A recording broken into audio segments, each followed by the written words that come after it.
怎麼會這麼嚴重啊？它是屬於第3期致癌物，它在皮膚身上，小朋友的話，男生可能長胸部，那女生可能就是初經過早到來。蔡大華最近有做什麼讓你逆齡看起來那麼年輕？打了一些電音波，好誠實哦我。因为我之前有代言 email， 之前我也是打那個，就是有打曬斑的。那因為香香經濟學很多的觀眾，他們想要知道，就是說，其實好像有覺得保養品禁忌，然後有一些使用上的一些需要注意的事情。對，所以我們今天呢特別邀請到名医系列，邀請到的是我們皮膚專科的醫師王進富醫師。醫師你好。你好。其實很多人喜歡去買各式各樣的保養品，甚至還出國的時候也會去買。但是呢，你有跟大家提醒說，有3種保養品千萬不要買。這邊我講一下，就是那個蘇丹紅這個成分，它是屬於第3期致癌物，所以它一般來講是在汽油啊或是橡膠裡面做添加。對，那就是在去年的時候，就是被發現唇膏啊或是一個化妝品裡面當做一個成分，基本上就是容易會讓皮膚會造成有一個致癌的一個風險。我們一般的觀眾沒有辦法分辨出來，它加的是蘇丹紅或者是那種胭脂紅，怎麼辦？所以其實那個成分表是最重要的，所以等一下我們就是會講到就是全成分表這個概念。可是呢，其實醫生你也有提到哦，在保養品當中呢，如果有含過量的對苯二酚，其實我們也要注意哦。对苯二酚在我們皮膚科來講，目前在台灣就是醫師處方的一個藥物，那它的目的是拿來就是除斑、褪色素。對。但是呢，我們最近就是有個例子，就是一個移工朋友，那他到診所來，然後就發現說，他的臉就是越擦越黑，然後檢查一下他的那個保養品，才發現裡面加了对苯二酚。對。那对苯二酚它本身是拿來除斑沒錯，可是如果它擦過量之後，會造成皮膚的一個刺激，反而會造成不可逆的一個色素沉澱。所以是反黑，對。可是怎麼樣算過量？紅、熱、腫、痛、癢這幾個症狀，對。那如果我們擦保養品有出現這些症狀的時候，就要特別的小心。是。所以其實有很多保養品啊，買回來的時候他們會建議你可以擦在你的手的內側，看看你的皮膚會不會過敏，再上在臉上，對不對？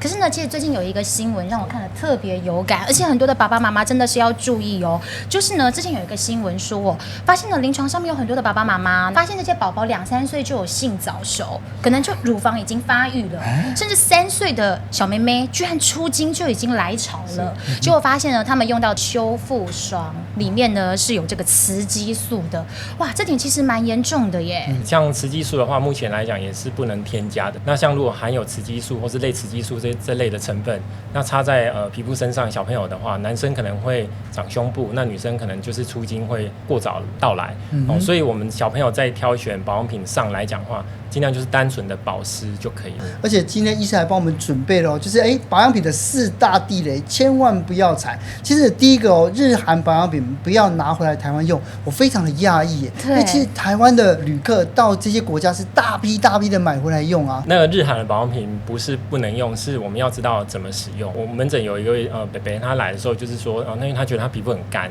所以他就把國外買的馬油拿來擦。那因為我們台灣比較潮濕悶熱嘛，所以馬油擦上去就堵塞毛細孔，所以就毛囊炎啊，然後臉上還爆一些痘痘這樣子。對，那所以其實最重要的是我們要知道說，我們的皮膚現在是處於什麼樣的一個狀態。還有一個點就是，我們今天在使用保養品的話，可以分成就是春夏，然後跟秋冬這2類。因為春夏我們在台灣比較潮濕悶熱，所以我們可以用比較清爽的。那如果秋冬的話比較乾燥，我們就是用比較滋潤的保養品。所以可以稍微調整一下，分享一下就是。我們通常會覺得就是皮膚有乾燥啊，好像是洗不乾淨，然後就過度清潔，所以就造成皮膚就是一直在脫屑。那過度清潔就會造成一個惡性的循環，皮膚的乾燥度就會越來越提高。那保養品就必須要一直疊加，對，就會有這樣子的一個狀況產生。是，所以我現在有時候啊，我到那個日韓去掃保養品的時候，我會先問我的 ChatGPT，因為我看不太懂那個成分表。對啊，然後我會拍了以後問一下說這個適不適合我用，所以成分表怎麼看是不是也蠻重要的？化妝品那個衛生管理辦法裡面就是有講到，就是第一個是品名嘛，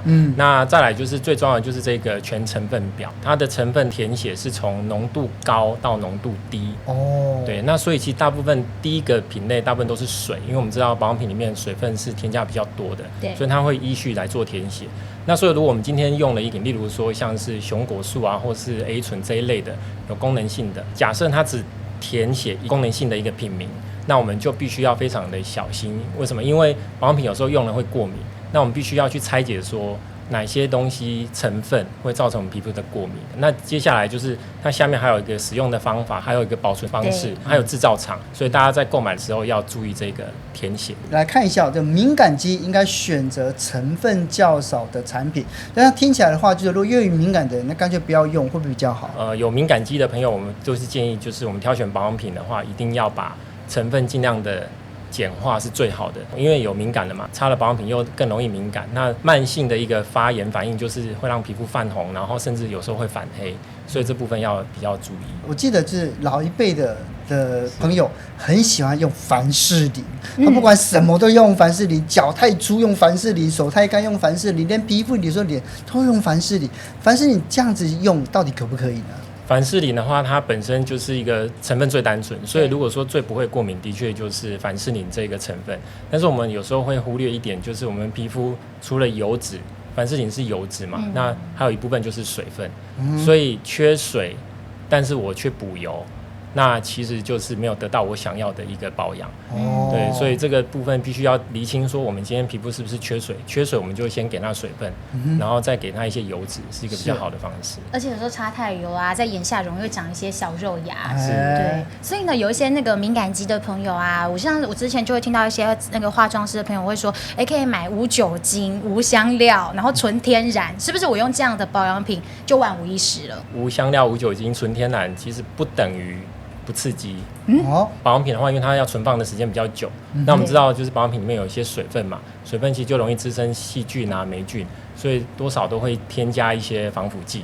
對，所以還是要依照每個人的膚況來做使用，才會比較精準。那醫師，我想問一下，那保養品覺得要冰嗎？一般會比較建議冰的就是面膜。那如果說是像是乳液啊，因為裡面還有一些乳化劑，那冰過之後有可能就是會造成油水分離。对，那使用上可能就會更有一些過敏的一個反應出現。可是呢，我覺得最後一點很奇妙哦，避開廣告誇大的產品。每一個說那個無論是美白的啊、褪黑的啊，它講的都是基本功能啊，對啊，那這樣子就算誇大嗎？有一個基本的一個觀念，就是我們局部塗抹的時候，大概在這個局部大概只有1到2% 的保養品會被吸收。那當然，我們是依照皮膚的不同位置吸收程度不一樣，像眼皮就是吸收度比較高的一個地方，那所以試保養品的時候都會在手背先試嘛，因為它吸收度比較低。所以當我們今天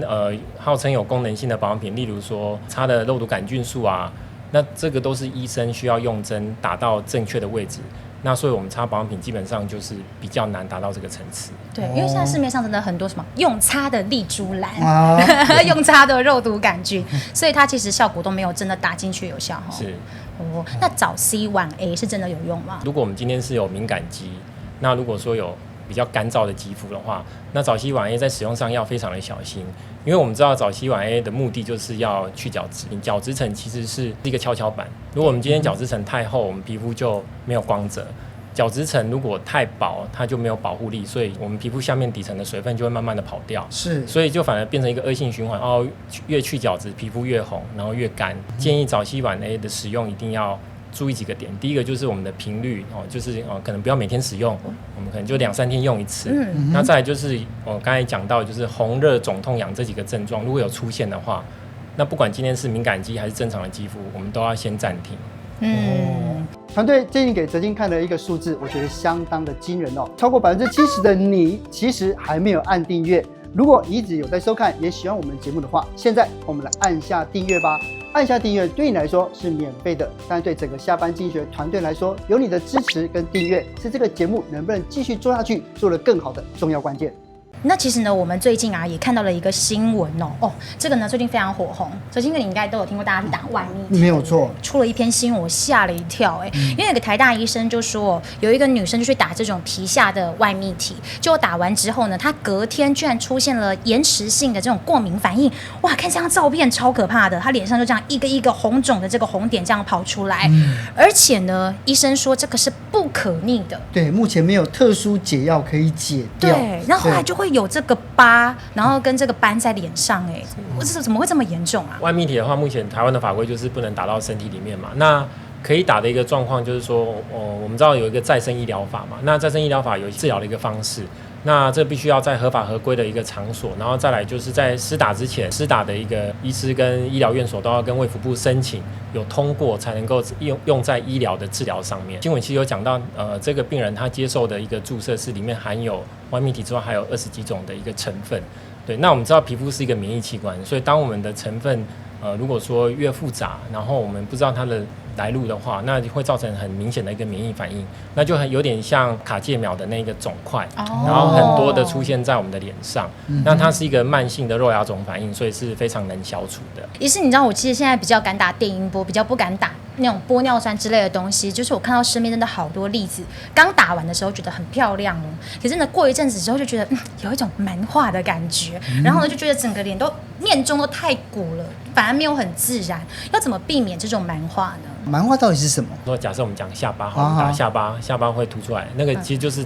打太多。我們知道說我們在打那個玻尿酸的話，打進去的那它慢慢會被我們的皮膚給代謝掉。那所以它還沒有來得及代謝的時候，我們就再注射第2次，那就會越來越多的体積就聚集在那個地方，然後造成我們所謂的蠻化的一個症候群。最常見的就是當然就是第一個是玻尿酸，那第二個就是膠原蛋白增生劑。那玻尿酸的治療，假設我們今天去做評估的時候，醫師說我們大概整個評估下來可能要打個5支，那我會建議就是把它拆分成2到3次來做治療。那目的是因為玻尿酸其實本来皮膚裡面就有，所以它慢慢的會跟皮膚做一個融合。那跟皮膚融合之後，我们不夠的，我們再去做 touch up 會比較自然。其實玻尿酸都叫玻尿酸，可是有的玻尿酸是適合打在深層的，有的玻尿酸是適合打在淺層的，所以不同的玻尿酸它有它適應的打的位置，這個也非常的重要。那再來就是膠原蛋白增生劑，就是打進去之後去刺激我們自己的膠原蛋白再生，它還会長，它會再長。我都會建議就是盡量先 under， 然後不要打到一個全滿的一個狀態，比較不會有那個我們講的過度填充 overfill 的一個syndrome。因為我有聽說這肝斑好像有點頑強，真的是這樣子嗎？它的形成原因非常的複雜，那其實大部分就是跟荷爾蒙，然後紫外線、壓力跟睡眠期都有關係。我們今天看到有黑斑，我們就去做治療，